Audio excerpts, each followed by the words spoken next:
ये बड़ी खुशी की बात है कि आज यह अवसर मिला कि हम सब एक साथ बैठे हैं, एक ही तलाश में, एक ही मंजिल की ओर बढ़ते हुए। जो यहाँ बैठे हैं, हर एक के दिल में एक ही प्यास है, अपने असली घर की तलाश। यही वह घर है जिसे हर आत्मा ढूंढ रही है, चाहे उसे पता हो या न हो। और यही वह कारण है कि हम सब हम सफर हैं।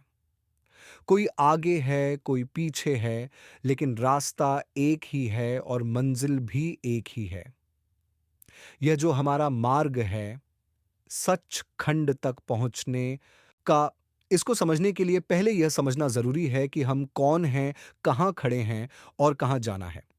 आमतौर पर कहा जाता है कि इस मार्ग के दो तरीके हैं, एक भजन अभ्यास और दूसरा प्रेम और भक्ति। लेकिन यदि गहराई से देखा जाए तो भजन अभ्यास केवल एक साधन है, एक तैयारी है। असली ताकत, असली खिंचाव, असली उन्नति प्रेम और भक्ति से ही आती है। जब कोई भजन अभ्यास करता है तो वह अपने मन से करता है। वह कहता है कि अब मैं अभ्यास करूंगा, अब मैं ध्यान करूंगा, अब मैं भीतर जाऊंगा। इसमें मैं का भाव रहता है। और जब तक मैं का भाव है, तब तक यह मन की सीमा के अंदर ही है। इसलिए भजन अभ्यास हमें मन की सीमा तक तो पहुंचा सकता है, लेकिन उससे आगे ले जाने की शक्ति उसमें नहीं होती। मन की भी एक सीमा है। और जब हम उस सीमा को समझने की कोशिश करते हैं, तब हमें अपने अस्तित्व की परतों का अनुभव होने लगता है। यह जो हमारा शरीर है, यह केवल स्थूल शरीर नहीं है। इसके भीतर और भी शरीर हैं, सूक्ष्म शरीर, कारण शरीर। लेकिन हम इन सबको नहीं पहचानते, क्योंकि हमारा ध्यान हमेशा बाहर की दुनिया में लगा रहता है। जब हम आंखें बंद करते हैं और कुछ सोचते हैं, कुछ कल्पना करते हैं, तो हम भीतर भी देख सकते हैं। यह देखने की शक्ति इन बाहरी आंखों में नहीं है। यदि ऐसा होता तो आंखें बंद करने पर कुछ भी दिखाई नहीं देता। लेकिन हम देखते हैं कि हम अंदर भी बहुत कुछ देख सकते हैं। फूल, वस्तुएं, लोग, दृश्य, यह सब हमारी कल्पना से बनता है, लेकिन फिर भी हमें वास्तविक लगता है। कई बार ऐसा होता है कि हम किसी चीज की कल्पना करते हैं, लेकिन जो दिखाई देता है वह कुछ और ही होता है। इसका मतलब यह है कि भीतर भी एक अलग ही दुनिया है, जो केवल हमारी कल्पना नहीं है, बल्कि एक सूक्ष्म स्तर पर अस्तित्व में है। हम उसे समझ नहीं पाते और उसे कल्पना मान लेते हैं। असल में यह जो सूक्ष्म शरीर है, यही हमारी असली कार्यशक्ति का माध्यम है। देखने की, सुनने की, महसूस करने की शक्ति इसी से आती है। स्थूल शरीर तो केवल एक उपकरण है। जब हम यह समझने लगते हैं, तब हमें यह भी समझ में आता है कि हम वास्तव में इस शरीर तक सीमित नहीं हैं। जब ध्यान को हम बाहर से हटाकर भीतर लाते हैं और आंखों के पीछे केंद्र में टिकाते हैं, तब धीरे धीरे हमें यह अनुभव होने लगता है कि हम शरीर नहीं हैं, बल्कि शरीर के भीतर बैठा हुआ वह चेतन तत्व है जो सब कुछ देख रहा है। आंखों के पीछे जो स्थान है, वही असली द्वार है। दोनों आंखों के बीच, कानों के मध्य में, सिर के केंद्र में एक बिंदु है, जहां से हम वास्तव में देखते हैं। जब हम बाहर देखते हैं, तब भी वही केंद्र काम करता है, और जब हम अंदर देखते हैं, तब भी वही केंद्र सक्रिय होता है। इसी को तीसरा नेत्र कहा जाता है। तीसरा नेत्र कोई कल्पना नहीं है। यह वह स्थान है जहां आत्मा बैठी हुई है और इस पूरे शरीर को नियंत्रित कर रही है। जब हम ध्यान को वहां केंद्रित करते हैं, तब हम धीरे धीरे अपने सूक्ष्म स्वरूप का अनुभव करने लगते हैं। यदि कोई व्यक्ति अभ्यास करे, सच्चे मन से, नियमित रूप से, तो वह इस सूक्ष्म शरीर को अनुभव कर सकता है। वह देख सकता है कि वह शरीर से अलग है। वह महसूस कर सकता है कि उसकी असली पहचान कुछ और है। लेकिन यहां एक और महत्वपूर्ण बात समझने की है। यह जो मैं है, जो अपने आप को अनुभव करता है, वह कभी नहीं बदलता। शरीर बदलता है, विचार बदलते हैं, भावनाएं बदलती हैं, लेकिन मैं नहीं बदलता। हम जागृत अवस्था में भी वही मैं हैं, स्वप्न में भी वही मैं हैं, और गहरी नींद में भी वही मैं है। रूप बदल जाते हैं, लेकिन अनुभव करने वाला वही रहता है। रात को जब हम सपने देखते हैं, तो हमें वही सच लगता है। हम भागते हैं, डरते हैं, खुश होते हैं और हमें लगता है कि यही वास्तविकता है। लेकिन जब नींद खुलती है, तब पता चलता है कि वह सब एक सपना था। उसी तरह यह दुनिया भी एक प्रकार का सपना है, जो तब तक सच लगता है जब तक हम जागते नहीं।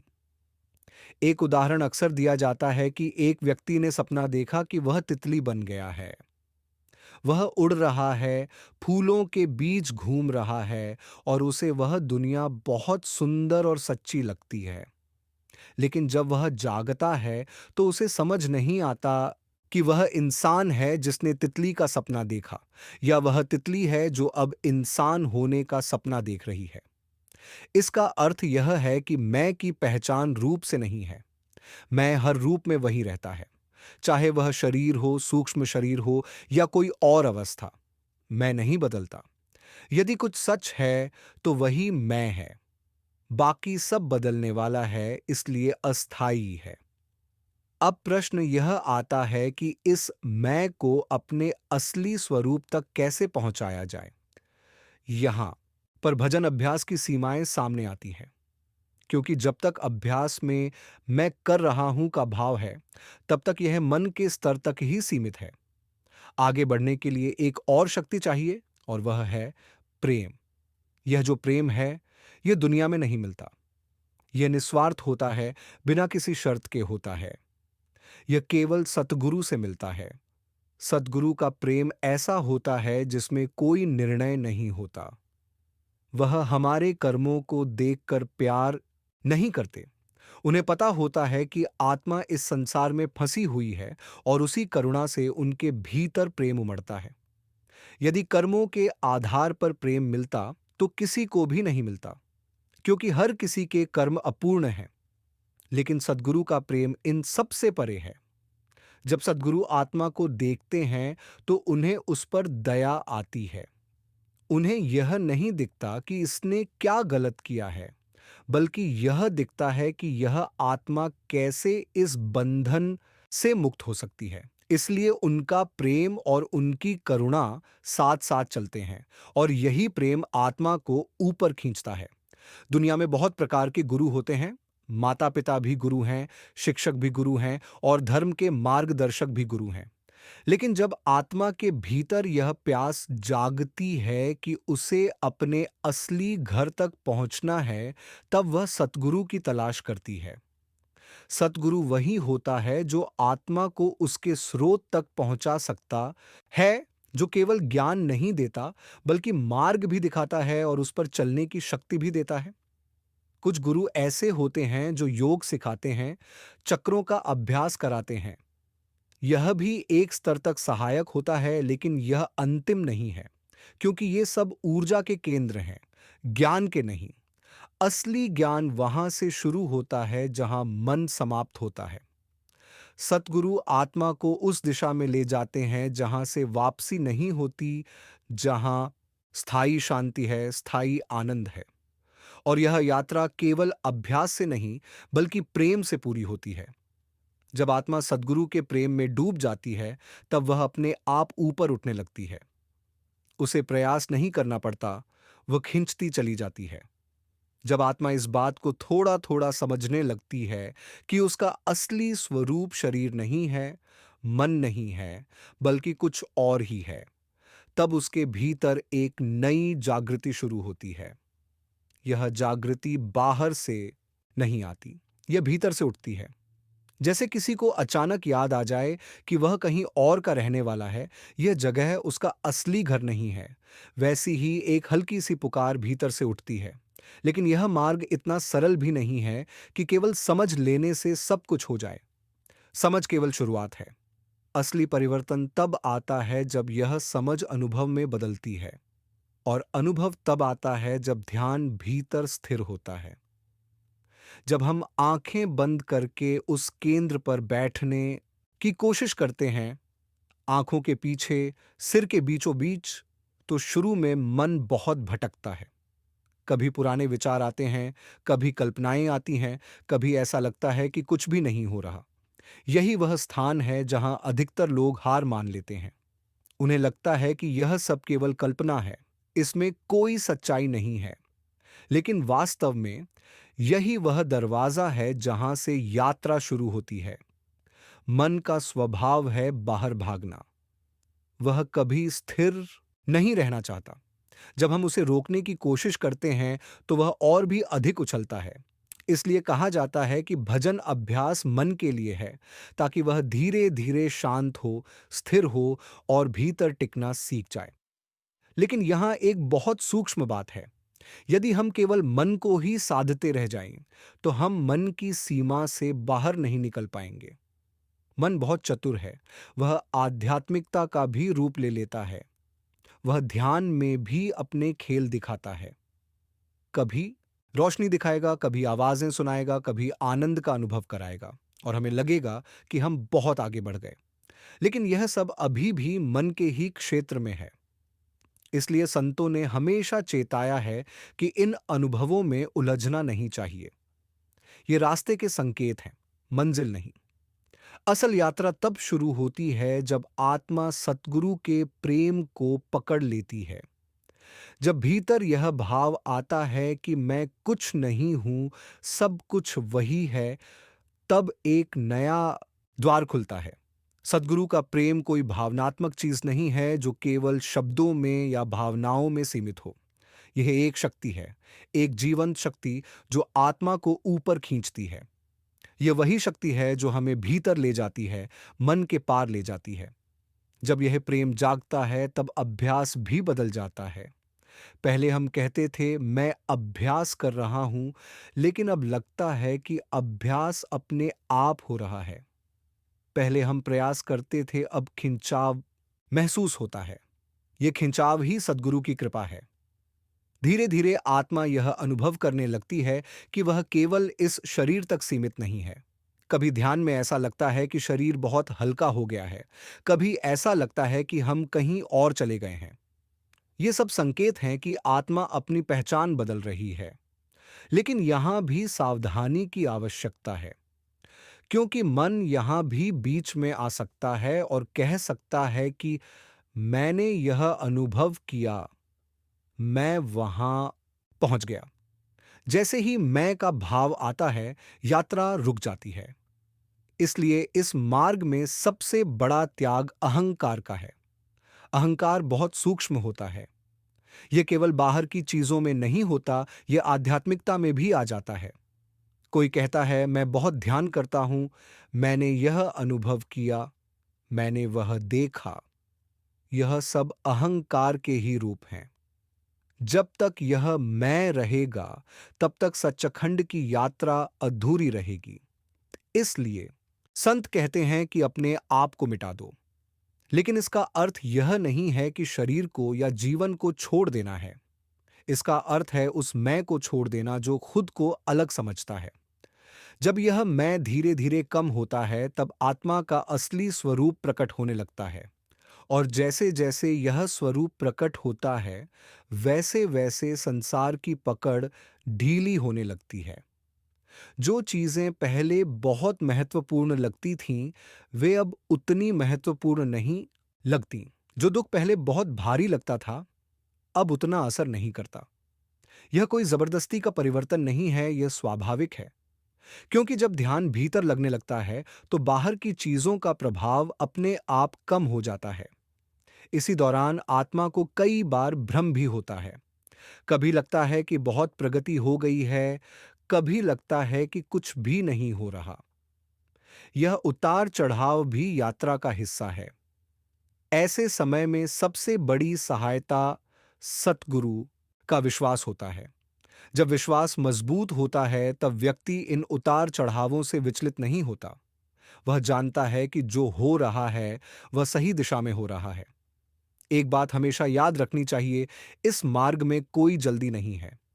यह कोई दौड़ नहीं है कि कौन पहले पहुंचता है। यह एक गहरी यात्रा है, जिसमें हर कदम अपने समय पर होता है। सद्गुरु कभी जल्दी नहीं करते, लेकिन कभी देर भी नहीं करते। उनकी दृष्टि में हर आत्मा का एक समय तय है। जब समय आता है तब आत्मा अपने आप खींचती चली जाती है। इसलिए धैर्य बहुत आवश्यक है। धैर्य के साथ साथ एक और चीज बहुत जरूरी है, सादगी। जीवन को जितना सरल बनाया जाए उतना अच्छा है, क्योंकि जटिलता मन को और उलझाती है, और जितना मन उलझा रहेगा उतना ही ध्यान भीतर नहीं जा पाएगा। संतों ने हमेशा कहा है कि सरल जीवन जियो, सच्चाई से जियो और अपने ध्यान को भीतर की ओर मोड़ो।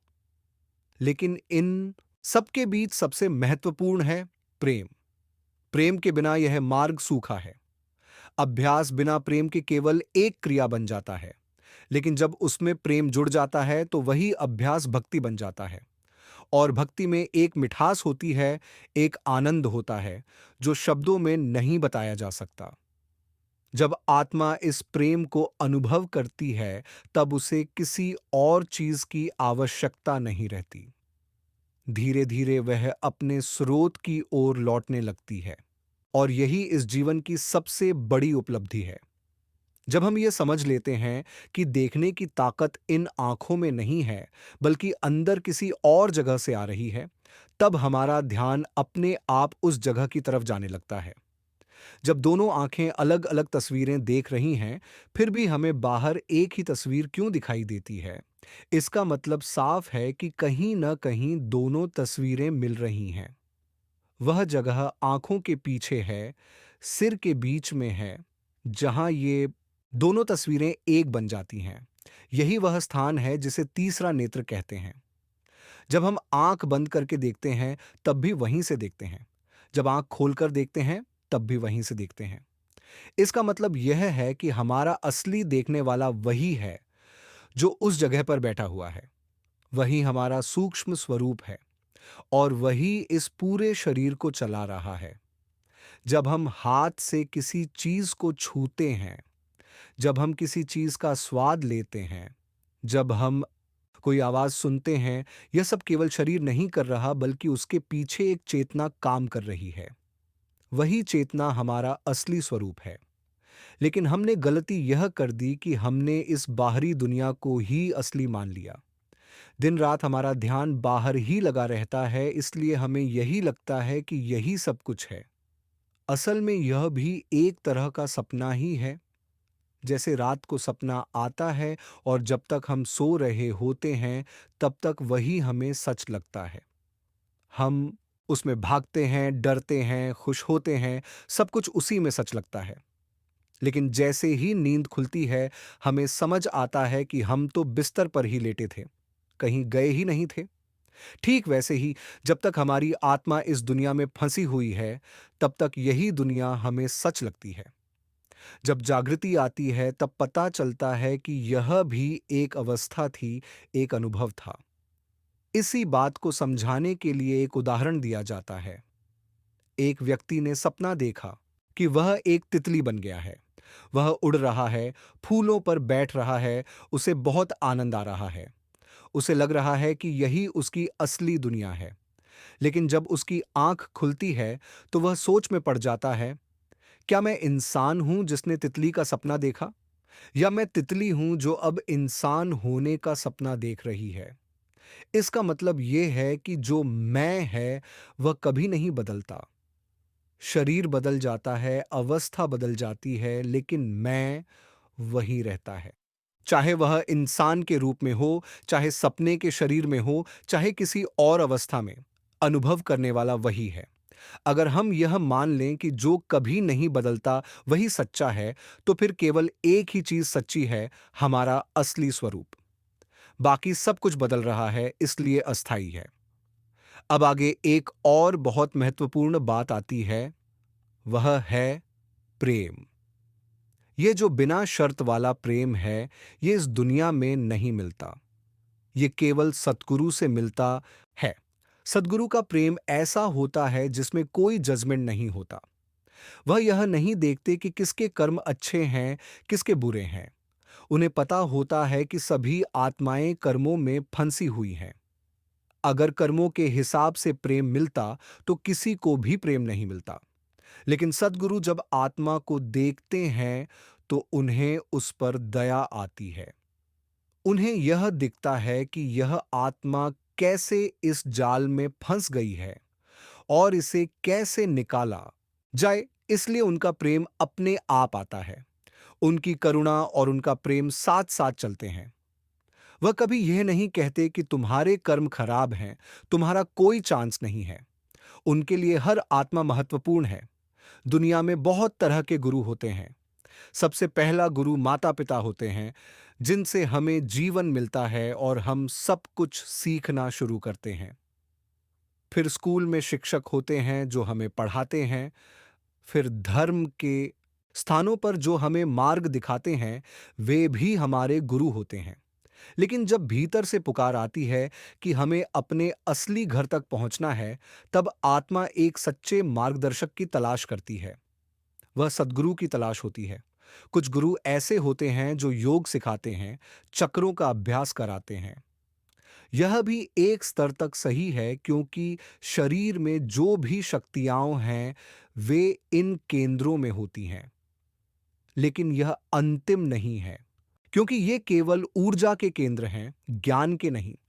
कुछ गुरु कहते हैं कि इन चक्रों में मत उलझो, क्योंकि यह भी मन और ऊर्जा के स्तर तक ही सीमित है।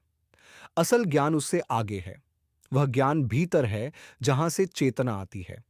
और इसी को समझाने के लिए एक प्रसंग आता है। कराची में एक स्थान था जहां एक भक्त का घर था।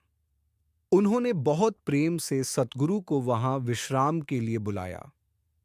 जब सतगुरु वहां पहुंचे तो सबके दिल में बहुत खुशी थी। ये बाहरी घटना नहीं थी, ये भीतर की भावना का प्रतीक थी। जब आत्मा के भीतर प्रेम जागता है, तब वह सद्गुरु को अपने भीतर बुलाती है। और जब सद्गुरु भीतर आते हैं, तब जीवन बदल जाता है। कराची में एक स्थान था, समुद्र के किनारे, क्लिफ्टन बीच के पास, जहां एक प्रेमी भक्त रहते थे। उनके दिल में यह भावना उठी कि सतगुरु बहुत सेवा कर रहे हैं, बहुत लोगों को संभाल रहे हैं, उन्हें थोड़ा विश्राम मिलना चाहिए। यह विचार अपने आप में बहुत गहरा है, क्योंकि यह दिखाता है कि जब प्रेम होता है, तो व्यक्ति केवल अपने बारे में नहीं सोचता, वह सतगुरु की सुविधा के बारे में भी सोचता है। उन्होंने बहुत प्रेम से निमंत्रण दिया, और जब निमंत्रण सच्चे दिल से दिया जाता है, तो वह स्वीकार भी हो जाता है। जब सतगुरु वहां पहुंचे, तो वह केवल एक यात्रा नहीं थी, वह उस प्रेम का उत्तर था जो एक भक्त के हृदय में उठा था। बाहर से देखा जाए तो यह एक साधारण घटना लग सकती है, एक स्थान से दूसरे स्थान जाना, कुछ दिन विश्राम करना। लेकिन भीतर से देखा जाए तो यह बहुत गहरी बात है। सतगुरु जहां जाते हैं, वहां केवल उनका शरीर नहीं जाता, वहां उनकी कृपा भी जाती है। और जहां कृपा पहुंचती है, वहां वातावरण बदल जाता है। जो लोग वहां थे, उन्होंने केवल एक व्यक्ति को नहीं देखा, उन्होंने एक शक्ति को अनुभव किया। यह शक्ति शब्दों में नहीं समझाई जा सकती। कई बार ऐसा होता है कि हम सद्गुरु के पास बैठते हैं और कुछ खास नहीं होता, कोई चमत्कार नहीं, कोई बड़ी घटना नहीं, लेकिन फिर भी दिल में एक शांति आ जाती है, एक सुकून आ जाता है। ये वही कृपा है। ये बाहर से नहीं आती, ये भीतर को छूती है। इसी तरह जब हम ध्यान में बैठते हैं और भीतर जाने की कोशिश करते हैं, तो हमें भी ऐसा ही अनुभव होने लगता है।